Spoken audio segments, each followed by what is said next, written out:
testimony, the statement or declaration of a witness, evidence in support of a fact or statement, proof, an open declaration or profession. You're about to hear a testimony, a true, honest testimony from a fellow struggler who has found life change in the power of Jesus Christ through Celebrate Recovery. Are you ready to hear it? So my name is Angie, and I'm in recovery for codependency, the adult child of dysfunctional family, and food addiction. Hey, Angie. So if you've ever been to a recovery testimony, it typically starts with a date. Sobriety date, my last drink, my recovery, and I wish I had a date for y'all. I don't even have a month. I have like this weird time frame window. So my recovery started either between fall of 2020 and spring of 2021. And the reason I don't have a date or a month is because until that time, I know I had a problem. You guys remember that 90s song, Don't Drink, Don't Smoke, What Do You Do? That's me. I drink so infrequently, if I've drank like 5 times in the last 3 years, I would be surprised. I've never smoked. I don't like the feeling of being on any kind of drug so much that even after 4 abdominal surgeries, I may have had a dozen pain pills total. I've also never had a traumatic childhood experience, or at least what the world would call as a traumatic experience. See, I was good. I grew up outside of a teeny little village. It was so small we can't even call it a town. It's a village. On a farm with my parents, who next month will celebrate 53 years of marriage. I grew up there with my brother and my 2 sisters, and we went to church every Sunday till about the time I was 6. See, at 6 years old, things changed a little bit in my house. When I was 6, my youngest sister was born. And I remember that day so clearly. We had a plan. My grandma was going to come and take us all swimming. After we got done swimming, we would go back to the house. My dad would call to let us know if it was a baby boy or a baby girl. I'm so old, we didn't do gender reveal parties then. And then my dad would pick us up after dinner, take us to the hospital, we could meet the baby. We were so excited. So after taking some very unflattering pictures, which I didn't even have the guts to send to Raul to put up there, my grandma took us to my aunt's pond to swim while my parents went to the hospital.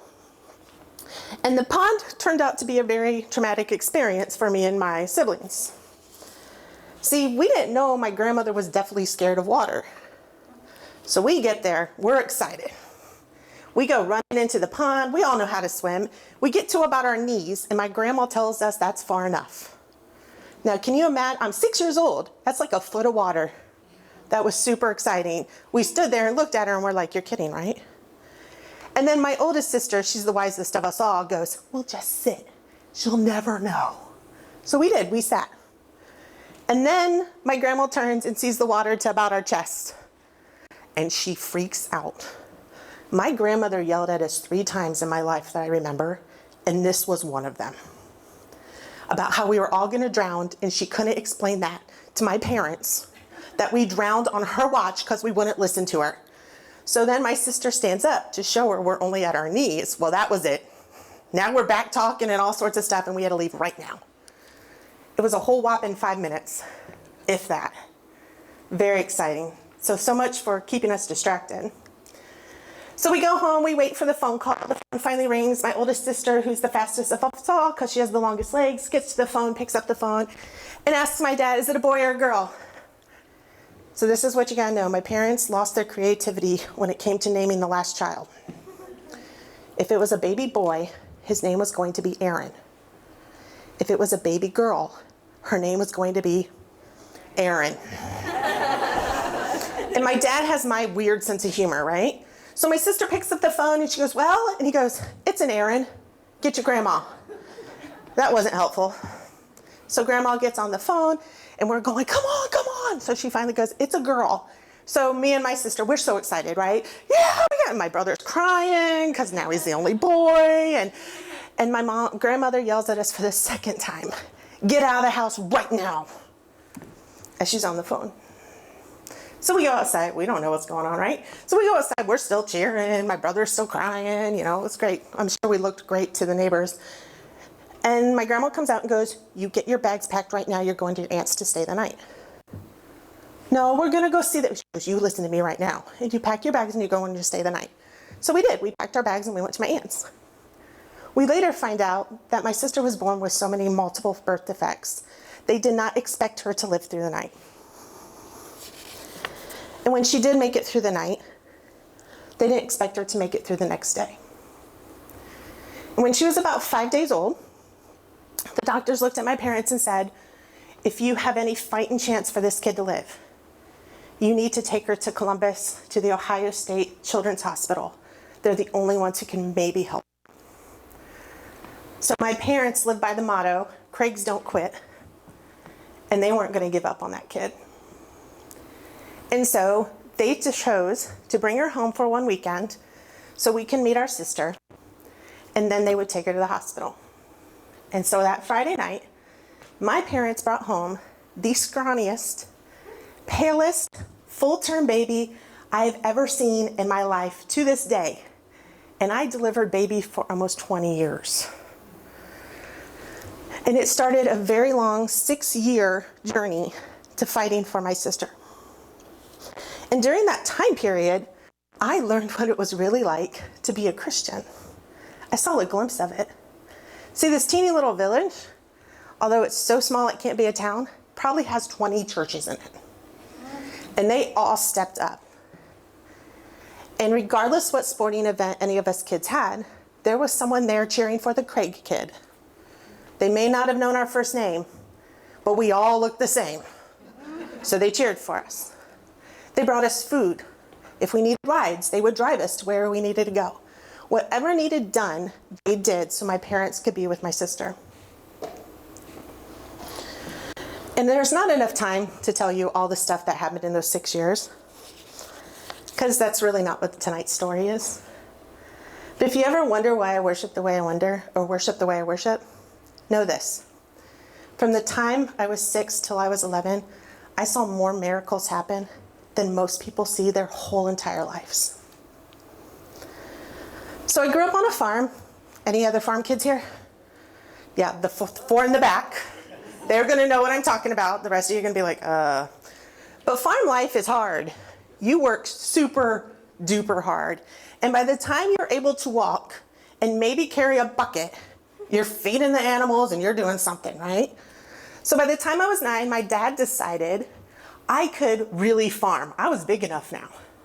And on my 9th birthday, he took me in the truck to an old wheat field recently naturally fertilized. So for those that don't know what that means, he done spread manure, right? And he plops me in the driver's seat of this big old truck and goes, that's the gas, that's the brake, you hit the natural fertilizer, you wash in the truck yourself. Go. And I learned how to drive. That's the 3rd time I heard my grandmother yell. As she yelled at my dad for teaching me how to drive, because then she knew it meant I had to really work.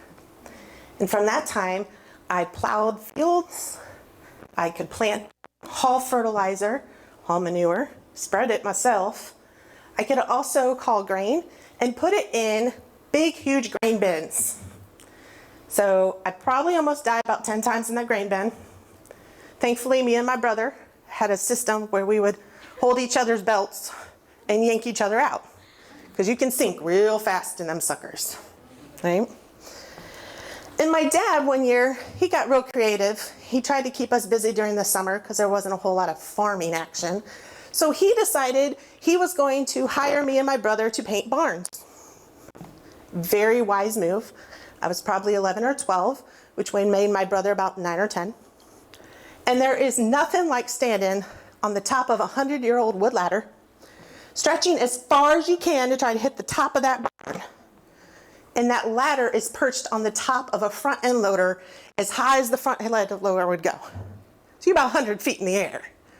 And you turn around and there's an 8-year-old or a 10-year-old manning the front end loader. If you want to work on your prayer life, that was it. I prayed more that summer while I was painting than I'd probably prayed my whole entire life. Right? But it does make a difference. So then I finished high school, I went to college, I got my nursing degree. I met an amazing man who eventually asked me to marry him.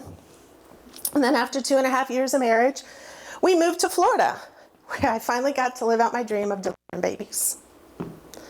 We had 2 beautiful daughters, and you saw their pictures up there. They're now 16 and 13.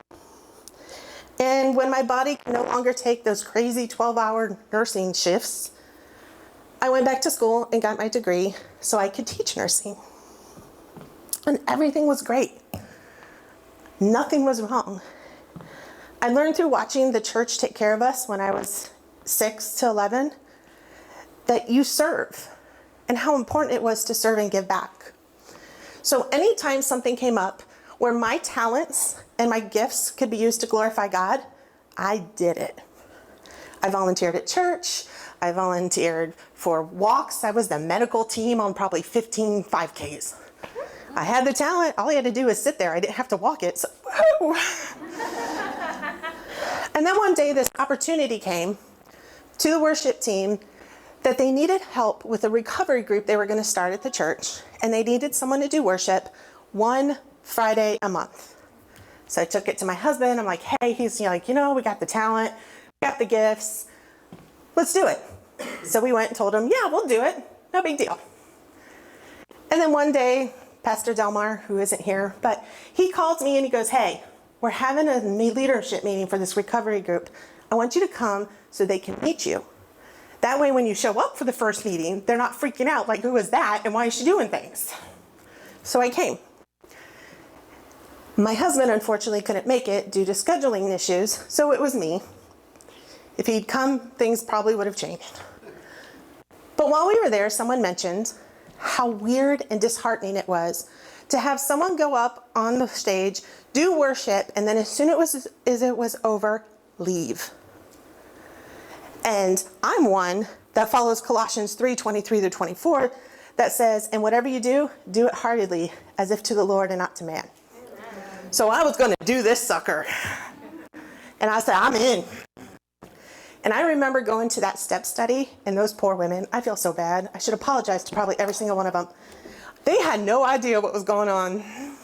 I walked in, I wasn't there for anything. I think for the first 3 months, I'm like, I'm just here. Not in recovery for anything. Nothing's wrong. Right?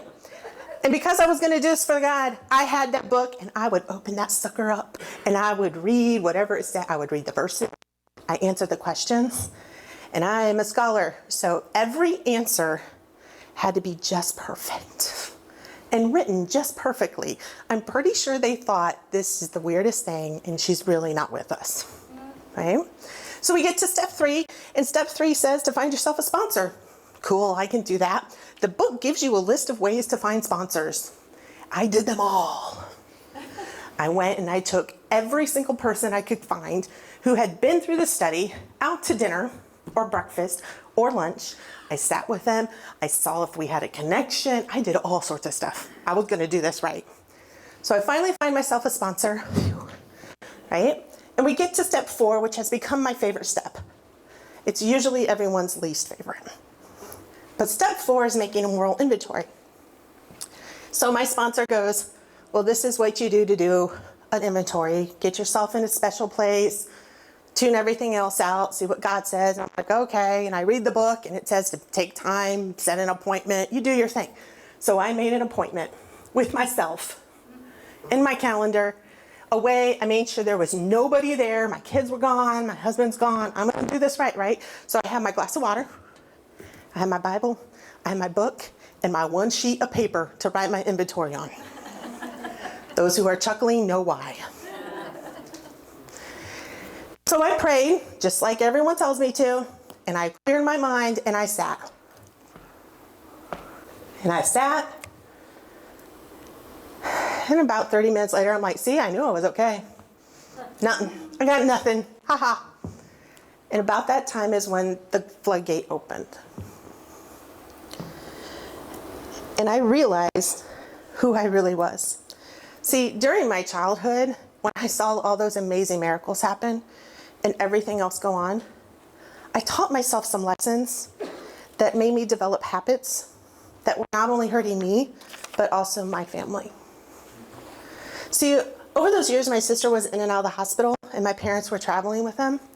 I wanted attention. So I taught myself to get attention, I just had to do something different than everyone else. So I was bad. I'm as bad as you could be for a 6 to 11-year-old out in the country near no civilization. I used to sit on my brother's head. My kids can attest. He's told them.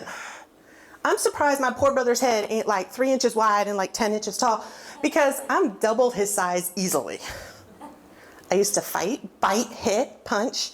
I would break things. I would have my mom look at me and just break it. And then she'd go, "Did you do that?" "Nope, wasn't me." Right? And the reason why is because my parents had an interesting system to determine who had done what. They would take us into the backyard and line us up across. And they would say, "Did you do it?" "Nope." "Did you do it?" "Nope." "Did you do it?" "Nope." And we couldn't leave until someone confessed. So we could be there for hours until my brother was finally over it and he'd go, "I did it." They knew he didn't do it. They knew it was me. But they would take him to go punish him, which I later learned was my dad hitting a wall and telling him to act like he's crying, right? Then when I was about 12 or 13, I was playing tennis in the garage at night, because that seems like a normal thing to do. And I accidentally broke a window. And my parents weren't there, so I kind of kicked the glass, like, throw it out of the window. Notice the broken window thing? And the next morning, my mom goes, "The garage window's broke. Anyone know how that broke?" And I went, "Oh, that was me. Sorry. I hit it with a tennis ball. I'll pay for it." Her eyes got big. She goes, "What'd you just say?" I'm like, "That was me. My bad." She goes, "Don't you dare move." And she went and woke up my dad, which is not something you do. Okay, it's like waking up the beast. And she talks to my dad, and she comes back and she goes, "So, we're so proud you actually told the truth. We're not gonna punish you, and you don't have to pay for the window. We got this." And I was like, yeah. And I taught myself a new lesson. Maybe being bad wasn't the right way. Maybe it was just being better. And so over the next 30 years, I taught myself to be better. Part of that, it wasn't just being better, it was doing more than everyone else. That would make me look better. And what ended up happening is I became very angry, bitter, and an overachieving perfectionist. And it spilled out everywhere. See, in order to live up to the expectation I had in my head, I sacrificed time with my family to work a lot. I pushed my kids to be better than others. And my expectation to do more and to be better, it even ended up landing me in a hospital about 2 summers ago. Things had changed at work, and a couple people had left during the middle of a semester. And I chose to take on both of their jobs, plus my job, plus teach a full amount of classes that you were allowed to teach. And by the time that semester ended, I was to my breaking point and my body couldn't keep up anymore, that I ended up in the hospital for 6 days. And because everything had to be absolutely perfect, when someone in my family, didn't matter if it was my husband or my kids, did something that I had asked them to do, but they didn't do it in the time that I wanted them to, or when I thought they should, or how they thought I should, I went from 0 to 100. They used to call me Angry Mom, because I'd just get angry and I would yell. There was one time that I remember vividly that I asked one of my girls to take their shoes upstairs. They were in the way, my way, no one else's way, but my way. And it took her about 3 seconds longer than I thought it should for her to get off the couch to do it. And I ripped her little head off. And the look of severe disappointment and heartbreak, you can't even describe. But in that moment, I didn't even care. She wasn't living up to the expectations. And in my blindness of who I really was, or whose I was, my actions were actually causing a lot of pain to my family. And pretty much everyone near me.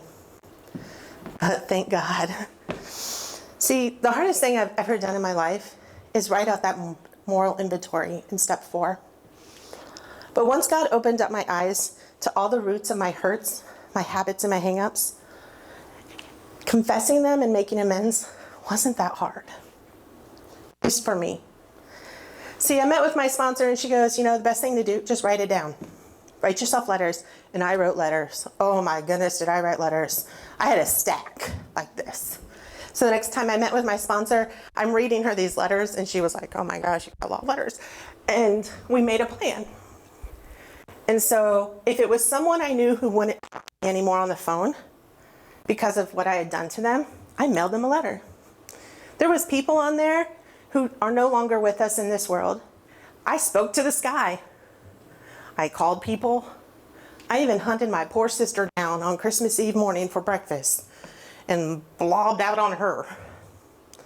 But the whole point was to make my amends.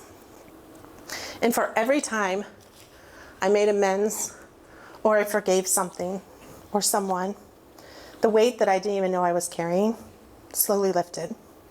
It became very apparent to me when my kids said something about it. See, I can't say I don't yell anymore, but I can tell you the length of time it takes for me to go to 0 to 100 is way longer than it used to be. And a lot of things I used to yell at my family for, I don't yell at them for anymore. I've also learned the word no. That's a hard word. 2 little letters, 1 little syllable. But I've learned it so well that a couple weeks ago at work, someone asked me to take on another project. And I had to explain to him I wasn't able to do it because the amount of time that I had to do my job took up all my time. And I needed to be with my family. See, I've learned who God says that I am. And I know no matter what comes, I have a Heavenly Father who's watching over me. The only attention that I ever need to get from anyone is from Him. That's all I need. Step 11 talks to us about growing our relationship with God through prayer, meditation, and reading of His Word. And the more I grow in my relationship with God, the more I know who I really am.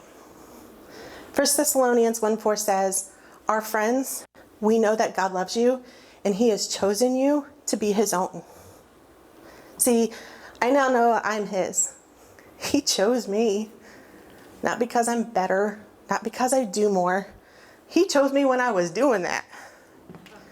See, God's overwhelming love and acceptance, He broke all my hurts, my habits, and my hang-ups, and I didn't even know I had them. So for those who are here for the first time or are newer to CR, I can tell you this. His love will break every one of those chains, even if you don't know you have them. So no matter where you are on this journey, He's right beside you, and He's ready to free you, just like He did for me. I didn't even know I needed to be here, but I'm so glad God did. So please keep coming back, because as the saying goes, it works if you work it. Thank you.